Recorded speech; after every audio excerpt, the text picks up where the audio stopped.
Wang Yao, linguiste et chercheur chinois qui a joué un rôle central dans le partage de la langue et de la culture tibétaine avec le reste du monde, est décédé à Beijing à l'âge de 87 ans. Ce fut l'un des tout premiers pionniers de la tibétologie, un modèle et une source d'inspiration pour les générations futures.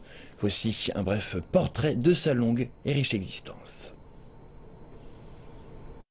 Né dans le comté de Lianshui dans la province du Jiangsu, Wang Yao est l'un des premiers Chinois à s'être engagé dans l'étude de la langue tibétaine après la fondation de la République populaire de Chine. Au cours de ses 60 ans de carrière, il effectua une dizaine de voyages au Tibet dans le but de recueillir une série de documents d'exception nécessaires à ses recherches. Son domaine d'expertise englobe la langue et les dialectes tibétains, l'opéra et les légendes populaires tibétaines, ainsi que l'étude du bouddhisme. Ces précieuses recherches ont largement ouvert la voie aux futures générations. L'étude de la langue tibétaine ancienne n'a débuté qu'au cours des années 70.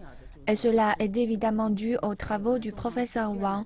Il a commencé ses travaux de zéro et ses recherches s'appuyant sur les archives de Dunhuang représentent aujourd'hui les fondements des études actuelles sur le Tibet.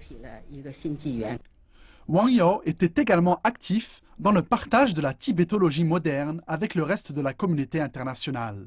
Nombre de ses études ont déjà été publiées en anglais. Il a réalisé des recherches très poussées sur l'opéra tibétain et a traduit la plupart des compositions en chinois moderne. L'excellente qualité des versions anglaises traduites à partir du chinois est largement reconnue par les tibétologistes occidentaux. En plus de ses innombrables travaux académiques, le professeur Wang était également connu pour avoir formé la nouvelle génération de tibétologistes chinois.